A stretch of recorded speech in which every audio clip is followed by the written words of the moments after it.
में हूँ, गोंड जमाती से हूँ, tribal community. So actually I am MBBS MD anaesthesia and my wife is also radiologist. तो एक्चुअली मैं वहाँ पे काम कर रहा हूँ सर। तो एक्चुअली बहुत बार ऐसा प्रॉब्लम होता है कि जो जिस कम्युनिटी में बिलोंग करता है तो उसको यहाँ पे प्रेजेंटेशन करने का मौका नहीं मिलता। बहुत बार ऐसा होता है।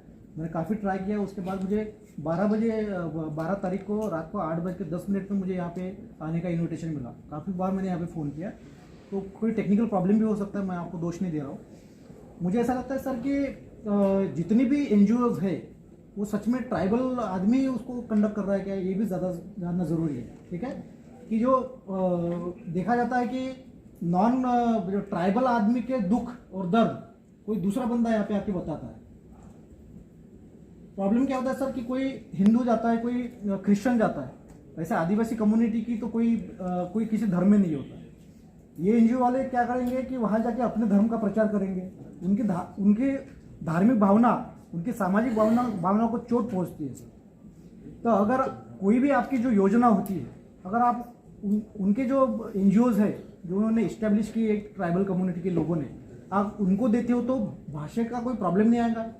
उनकी लोकल लैंग्वेज में अच्छे से बात कर पाएंगे, वो उनका दर्द उनको अच्छे से पता रहेगा और वो अच्छे से कर पाएंगे।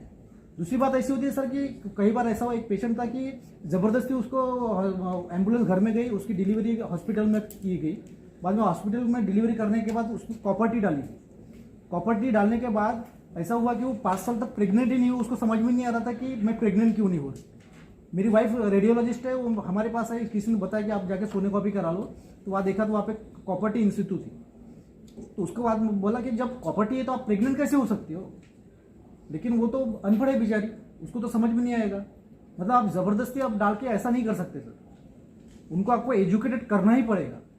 दूसरी बात ऐसी होती है कि इन्होंने जो बताया कि डिलीवरी का जो डाटा होता है, आपने बताया कि इंक्रीजिंग हॉस्पिटलाइज डिलीवरी। बहुत बार ऐसा होता है सर कि जो पेरीफेरी में जो हॉस्पिटल्स होते हैं, इस्टेब्लिश होते हैं, वहाँ पे डॉक्टर्स नहीं होते, बस आके हफ्ते में 2-3 बार दिन आएंगे, पूरे महीने की सिग्नेचर करके चले जाएंगे। और फिर क्या होगा कि वो डायरेक्ट ने क्या जिला अस्पताल में रेफर किया जाता। तो वो रेफर करने के बाद सर वो U-टर्न लेके वो और घर में जाती है और वहाँ पे घर में डिलीवरी करते हैं और आपके रिकॉर्ड में वो हॉस्पिटलाइज डिलीवरी का आंकड़ा आ जाता है सर। तो दिस इज रॉन्ग सर। ठीक है, because I belong to tribal community, I know everything. Sir इसी विषय में एक ना तो देते हो, लेकिन वहाँ पे मैन पावर कम होता है सर। बस खड़ा कर दो और वो चलाएंगे, ऐसा नहीं चलेगा सर। वो मैन पावर भी वहाँ पे रहना जरूरी है। दूसरी बात है कि आप कभी भी कोई पेशेंट आता है, एक पेशेंट आया सर, उसको सांप ने काटा था तो छोटी 5 साल की बच्ची थी। तो मैंने बोला आपको चंद्रपुर में जाना पड़ेगा, क्योंकि अगर इसको रुसल वाइपर ने काटा था, वो अगर मान लो उसका वेंटिलेटर की जरूरत पड़ेगी तो यहाँ पे अवेलेबल नहीं है।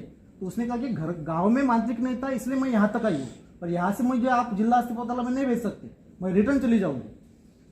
तो फिर कुछ डॉक्टर्स थे, उन्होंने कहा कि ये तो सुपरस्टिशन है, ऐसा नहीं बोल सकते सर। हो सकता है कि उनके पास वो सांप का दवा होगा, हो सकता है सर। मैंने उसको ये बताया कि बीइंग मेडिकल ऑफिसर, मैं आपको अथॉरिटी देता हूँ कि आपका जो मांत्रिक है वो यहाँ आएगा गवर्नमेंट हॉस्पिटल में और मेरी भी दवा चलेगी, जिससे इजाफा होगा, जिससे फायदा होगा, चलेगा। लेकिन क्या होगा अगर आप सुपरस्टिशन का अगर नाम देते हो सर, हर रिचुअल्स में, हर उनके रीति रिवाजों में साइंटिफिक रीजन होता है सर। आप बोल नहीं सकते कि ये अंधश्रद्धा होती है।